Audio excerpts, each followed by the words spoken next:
Atëherë, besoj ishit dëshmitar të edhe një vazhdimi të seancës konstituive, por pa sukses pra që të zhbllokohet procedura e konstituimit të kuvendit në mënyrë që t'i hapet rrugë formimit edhe të qeverisë së re dhe vazhdimit të institucioneve të reja bazuar në legjislaturën e zgjedhur të prodhuar nga zgjedhjet e 9 shkurtit. Besoj e pat edhe një herë pra që partitë të cilat po vazhdojnë ta bllokojnë konstituimin e kuvendit duke mos marrë pjesë në votim, ishin PDK, LDK, AK dhe lista serbe. Ajo çfarë vlen të thuhet, kësaj radhe është ajo që e pam, besoj ishit dëshmitar edhe ju, që edhe gjatë mbajtjes së 1 minuti heshtje, deputetët e listës serbe nuk u ngritën fare në këmbë pra për të respektuar ditën e dëshmorëve. Pra, po të varej prej neve, siç e kemi thënë edhe më herët, lista serbe nuk do të ishte fare në kuvend. Kur ne kemi kërkuar që të mos certifikohen si subjekt politik për zgjedhjet e 9 shkurtit, nuk e kemi pas mbështetjen e partive tjera. Pra, ata kanë munguar në atë seancë, duke pamundsuar quorumin, pra për të votuar mos certifikimin e listës serbe. Dhe si pasojë e kësaj sot i kemi edhe në kuvend, pra një grup politik i cili nuk e pranon dhe nuk e njeh Republikën e Kosovës e për më tepër refuzon edhe të bëhet pjesë pra e nderimit të dëshmorëve të kombit me 1 minutë heshtje siç edhe e pam. Ne e kemi thënë pra, ata nuk e kanë vendin në kuvend, nuk do duhet të certifikoheshin e aq më pak pra të kenë edhe funksione shtesë. Por në vazhdimsi e kemi pasë si opozita nuk është se ka pasur fare problem, për më tepër opozita shihet që shumë më tepër e ka problem pra emrin e Albulena Haxhiut për kryetare të kuvendit, një deputete e cila në vazhdimsi pra ka qenë e zëshme kundër asociacionit të komunave me shumicë serbe, kundër demarkacionit, kundër gjykatës speciale e shumë dëmeve tjera që janë votuar në këtë kuvend, pra pikrisht nga këto parti që sot refuzojnë pra që ta mbështesin kryetaren Albulena Haxhiu.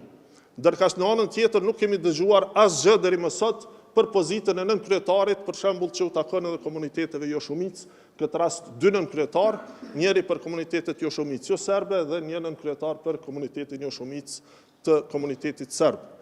Qëndrimi jonë si lëvizjeve vendosje bashkërisht me partnerët, pra Partinë Guxë dhe Alternativa, është që fatmirësisht, me qenë se kësaj radhe kemi deputet nga komuniteti jo shumicë serb që vinë jashtë listës serbe, kësaj radhe më e pakta që mund të bëjmë, me qenë se nuk ishte e mundur pra që të mos certifikojnë, na u pamundsua mos certifikimi dhe ju lejua listës serbe që të hyjë në kuvend, më e pakta që mund të bëjmë është që nënkryetari i kuvendit të Republikës Kosovës të mos zgjidhet nga ta.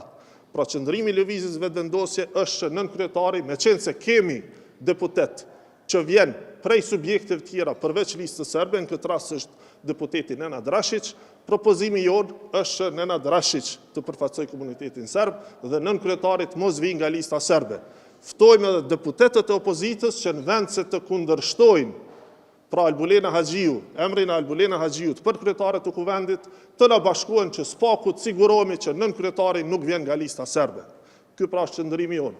Për këtë arsye kemi insistuar që të ketë edhe paketë të marrëveshjes për emrin e kryetarit dhe nënkryetarëve që të dakordohemi për të gjithë nënkryetarit. Pra të sigurohemi që nuk zgjedhet dikush që nuk e pranon shtetin Republikën e Kosovës si të vetin dhe që duhet ta mbrojë.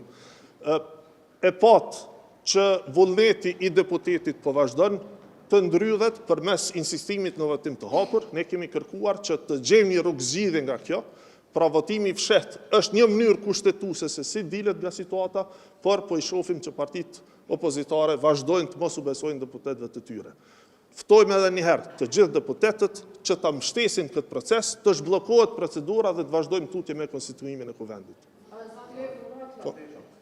jeni duke bërë shkelje siç po thotë opozita apo tek çështja e kërkesës suaj për votim të fshehtë, sepse kjo bëhet që nga opozita që do të jeni të bërë shkelje edhe është një fakt dhe një vendim kundër kushtetues. As pak nuk ka të bëjë me shkelje, e keni nenin ose paragrafin 124, paragrafin 127, 128 të aktgjykimit të gjykatës kushtetuese që specifikon që thotë se për të dalë nga situata, për të mundësu ushtrimin e vullnetit të lirë të secili deputet mund të votohet në mënyrë të hapur, në mënyrë të fshehur apo edhe në ndonjë mënyrë të cilën pra mund të ketë dakordim mes partive politike që marrin pjesë në kuvend. Dhe as se si s'ka të bëjë me shkelje. Pra, ne çfarë po propozojmë e që jemi të vetmit që në vazhdimsi propozojmë mënyra se si dilet nga situata, ndërkaq partitë opozitare janë ata që në vazhdimsi gjejnë arsye për të mos dalë nga kjo blokadë, ne po propozojmë një mënyrë si të ecet tutje, pra që deputetët të ushtrojnë vullnetin e lirë. S'ka fare të bëj kjo me autoritarizëm siç po pretendohet, madje është e kundërta. Në situata autoritare kërkohet votim me aklamacion, ku duhet sigurohet që secili ta di për kë ka votuar. Dhe pastaj nëse dikush del prej vizë partijake të ndëshkohet. Këtë rast, ne po kërkojmë që secili deputet ta ushtrojë vullnetin e lirë në mënyrë individuale, pra duke votuar përmes një procesi të votimit të fshehtë. Pra s'bët fjalë për shkelje, për më tepër, e keni dëgjuar herën e kaluar, zëvendës kryeministrja Donika Gërvalla e ka cekur që nëse ata me të vërtet mendojnë që është shkelje, le ta kalojmë këtë proces, dhe deputet mund ta dërgojnë çështjen e gjykatë kushtetuese dhe le ta vlerësojnë gjykata kushtetuese nëse është shkelje apo jo. Por mos të bllokohemi këtu. Mos të bllokohemi këtu. Pra, nëse ata nuk duan si subjekte, e kemi votimin e fshehtë. Pra, le të kaloj përmes votimit të fshehtë, asnjë subjekt politik nuk mund të akuzohet që ka shkel kushtetutën, kalon votimi dhe le dërgohet çështja në gjykatë kushtetuese. Po fakti që ata s'dojnë fare me marrë pjesë, tregon që nuk janë të interesuar për me zhblloku procesin përkundrazi. Zotri Murati, nevojitën 2/3 e komuniteteve për votimin e nënkryetarëve serbë, siç është këtë jo. Jo e cekës s'nevojitet. 2/3 e komuniteteve. Që nuk kuptojnë që duhet që të qysh me votu ata listës serbe. Lexojeni edhe një herë. Çdo deri tash është interpretuar se kanë ndryshuar kushtetuta atëherë. Lexoj edhe një herë. Në rregull. Si mund të votohet në mënyrë të fshehtë për nënkryetarët kur nevojitet 2/3 e komuniteteve për nënkryetarët? Lexoj edhe një herë. Dhe e dyta, a është pak e turpshme të akuzohet vazhdimisht opozita për bashkëpunim me listën serbe, kur dihet që pikërisht për ligjin për veteranët keni bashkëpunuar, madje keni diskutuar për këtë çështje me jo kryetarin formal të partisë, por legjitim, por me Milan Radojčićin.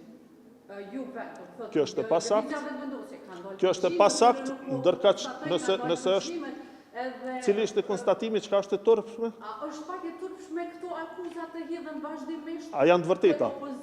A janë të vërteta? A keni fakte? Po faktet janë.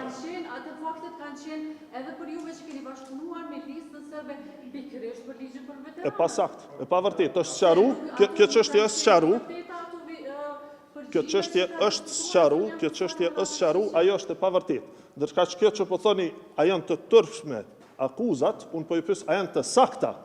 Akuzat, a është i sakt konstatimi që deputetët e opozitës në koordinim edhe me deputetët e listës serbe, pra nuk po marrin pjesë në votim dhe po e pamundsojnë konstituimin e kuvendit. Për më tepër, a është e sakt që mos pjesëmarrja e përfaqësuesve në KQZ të PDK, LDK dhe AK e ka mundësu që lista serbe sot të garoj, pra të certifikohet dhe të garoj si subjekt e tash të kene dhe ulse në kuvend. A është e sakt kjo? Prandaj cilësimet subjektive, ju lutem vleni anash, le të flasim për fakte.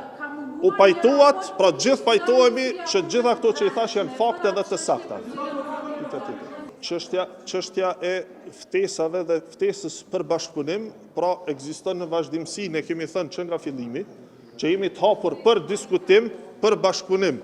Kemi parë që 2 ftesat e para sa i përket konstituimit të kuvendit, pra janë refuzuar, madje s'ka pas pjesëmarrje as në takim, kësaj radhe, pra për faktin që ka pas deputet nga LDK, që janë deklaruar se për të pasur një bashkëpunim të tillë nuk mjafton vetëm konstituimi i kuvendit, por duhet të ketë një dakordim politik, ka rrjedh pra edhe ftesa e kryeministrit Kurti drejtuar pra Lumir Abdigjikut, që në këtë rast fton për diskutu për bashkëpunim politik në mënyrën siç ata po pretendojnë dhe po e shohin se në qoftë se mënyra tjera janë të pamundshme, ne jemi të gatshëm, pra si fitues të zgjedhjeve, na takon dhe jemi të gatshëm që të gjejmë mënyra. Por ajo çfarë kemi pa deri më tani, e shpresoj që do të ndryshoj, është që të ketë gatishmëri edhe nga subjektet tjera pra për të konstituuar kuvendin dhe për të formuar institucionet e vendit. Ftesa është mbi bazën e asaj çfarë kanë deklaruar vetë përfaqësuesit e subjektit Lidhja Demokratike e Kosovës, pra që kërkojnë një marrëveshje politike. Këtë rast, për këtë edhe ka ftu kryeministri Kurti, pra që të ketë një diskutim për një marrëveshje politike. Unë nuk mund të jap konkludime apo përgjigje në situata të tilla hipotetike, sepse siç e dini, edhe marrëveshjet politike, gjitha dakordimet vendosen në organet e partisë, pra është kryesia dhe Këshilli i Përgjithshëm që jep vulën finale për çdo marrëveshje politike. Besoj që gjuha në vazhdimsi e më së paku nga ne ka qenë e ashpër, por që në të kaluarën kemi pa që këto çështje janë tejkalu. Do të thonë, kur ka vullnet që të mos përdoren vetëm si pretekst për mosmarrëveshje, janë tejkalu. Nuk besoj që do të ketë një letër të tillë, po presim një herë çfarë do të jetë përgjigja, meqense nuk e kemi ende përgjigjen, pastaj do të diskutojmë në kuadër të organeve të subjektit që kemi, në kuadër edhe të grupit parlamentar, edhe të kryesisë së kuvendit, por gjithsesi opsionet janë këto, pra ose duhet gjejmë një mënyrë si të ecim përpara, ose opsionet tjera pra dihet që mund të ketë edhe një dakordim për konstituim, pastaj shpërndarje të kuvendit dhe të shkohet në zgjedhje.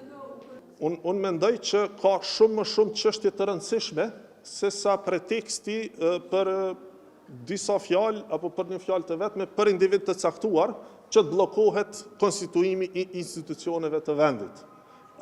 Siç e thash, nëse duam të hyjmë asaj rruge, ka shumë e shumë deputet në këtë kuvend që kanë bërë shkelje shumë më të rënda e ofendime shumë më të rënda, mirë po për konstituim të kuvendit, për tejkalim të kësaj situate të zhbllokimit, ne jemi të interesuar që të ketë një dakordim, një konsensus se si të lëvizet përpara, sepse e dini që edhe qytetarët janë lodh me këto seanca të vazhdueshme, ku në vazhdimsi ka bllokim, ne në vazhdimsi ofrojmë opsione mundësi, por ja që në vazhdimsi ose janë refuzuar ose ka pas bllokim. Shpresoj që kësaj radhe pra të ketë reflektim në mënyrë që të mund të lëvizim përpara.